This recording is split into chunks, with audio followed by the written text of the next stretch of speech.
लेकिन जेपी नड्डा इस वक्त राहुल गांधी की प्रेस कॉन्फ्रेंस का जवाब दे रहे हैं। कोई भी विषय हो, जिस विषय पर भी, पॉलिटिकल विषय पर उन्होंने चर्चा मांगी है, हमने उनको हमेशा चर्चा के लिए आमंत्रित किया है और हमने कहा है कि हम तैयार हैं और चर्चा करेंगे।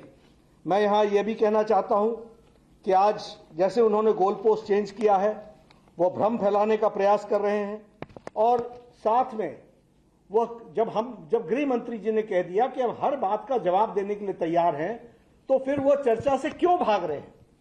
मैं स्पष्ट कहना चाहता हूं, राहुल गांधी, चर्चा से मत भागना, हम तैयार हैं। सदन के अंदर हम हर विषय पर चर्चा करने के लिए तैयार हैं, तुम भागना मत।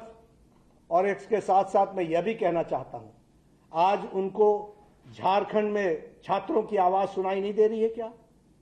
आज उनको, और मेरी जानकारी बताती है कि उनके इशारे पर वहां कटीली तारें लगाई गई हैं। उनके इशारे पर जो सरकार के पार्ट एंड पार्सल हैं, वो सरकार वहां चला रहे हैं। क्या उनको छात्रों की आवाज वहां सुनाई नहीं दे रही है?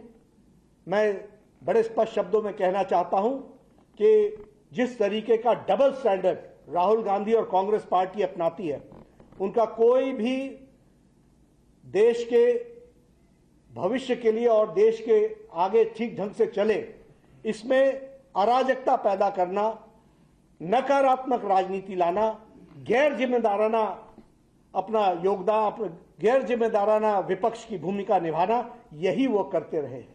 मैं इसकी तीव्र भर्त्सना करता हूं और फिर से मैं चैलेंज देता हूं राहुल गांधी को, आप सदन में आइए, हम चर्चा के लिए तैयार हैं और आपको मुंह तोड़ जवाब दिया जाएगा, यह भी बताना चाहूंगा। और भ्रम मत फैलाइए, कोई गोली नहीं चली है जंतर मंतर में और कोई गोली का ऑर्डर नहीं दिया गया है जंतर मंतर में।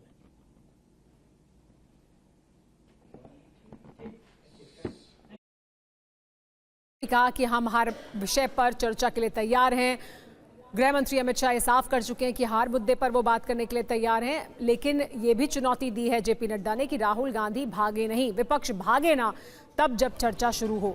चर्चा से भाग रहे हैं। रांची में कटीली तारें लगाई गई हैं राहुल गांधी के निर्देश पर, क्योंकि वो सरकार का हिस्सा है।